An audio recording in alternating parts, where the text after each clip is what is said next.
Hi, I'm Victoria from Clive Coffee, and today we're going to be showing you how to set up the Eureka Atom grinder. Let's get started. Step 1. Out of the box and onto the counter. Make sure your grinder is stable on a level surface. Install hopper, pull the lock slide, add a bag of your favorite coffee, and turn the grinder on. Step 2. Feeling the coffee. Manually grind a small amount of coffee. Press the center button once to enter manual mode. Press the center button one more time to grind a small amount of coffee. Press it again to stop grinding. Now feel the ground coffee. We're looking for a texture that falls between table salt and flour. Out of the box, the atom is likely set far too coarse than you will need to make espresso. This means it may require a few adjustments before you near the ideal grind size and texture.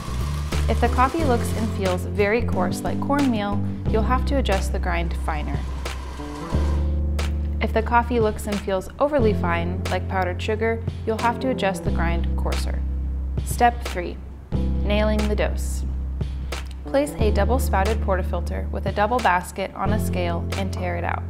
In manual mode, grind enough coffee to fill the basket.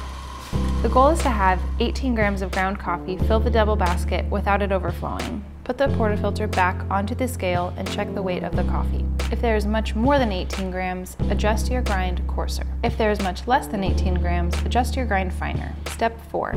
First adjustments, drop time. Grind a fresh, full dose of coffee into your basket. Compress the coffee with your tamper. Remember, tamping pressure is less important than making sure your tamp is level. Insert your portafilter and start your shot. We are going to be watching for the time of the first drips of espresso. We recommend either setting a timer or watching the timer on your espresso machine. We are looking for the first few drops of espresso to drop between 6 and 10 seconds. If they fall outside of the window, we will have to adjust the grind setting. If the shots start dripping before 6 seconds, the final espresso will likely taste sour and watery. Adjust your grind setting finer. If the shot starts dripping after 10 seconds, the final espresso will likely taste overly strong and bitter. Adjust your grind setting coarser until the first drops fall in the ideal 6 to 10 second window.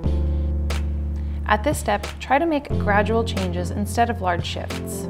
Making smaller changes at this step will help you hone in the flavors instead of leaving you to chase drastically different variables. Step 5. Next adjustments, total shot time. Prepare your shot. Grind a fresh, full dose. Give the coffee a firm, level tamp. Insert your portafilter and start your shot. This time, we'll be watching for the full shot time. Our goal is to produce a 30 gram or 1.5 ounce espresso in 25 to 30 seconds. If the shot takes less than 25 seconds, the espresso will likely taste sour or thin. Adjust the grind finer. If the shot takes more than 30 seconds, the final espresso will likely taste overly strong and bitter. Adjust your grind setting coarser. Once you hit the target recipe, 18 to 20 grams of ground coffee to 30 grams of liquid espresso produced in 25 to 30 seconds, it's time to taste and enjoy.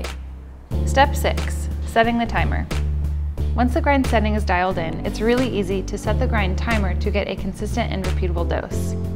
Place a dry, clean portafilter on a scale and hit tare. Press the right 2-cup button to enter into timer mode. Use the portafilter to hit the grind button. Let the full dose fall into the portafilter. Place the portafilter back onto the scale and check the amount of ground coffee. If the dose is over or under your target, you'll have to adjust the time. Generally, adjusting the time by a half second will reduce the output by roughly 2 grams, depending on the coffee. Repeat the process until you've hit your desired target.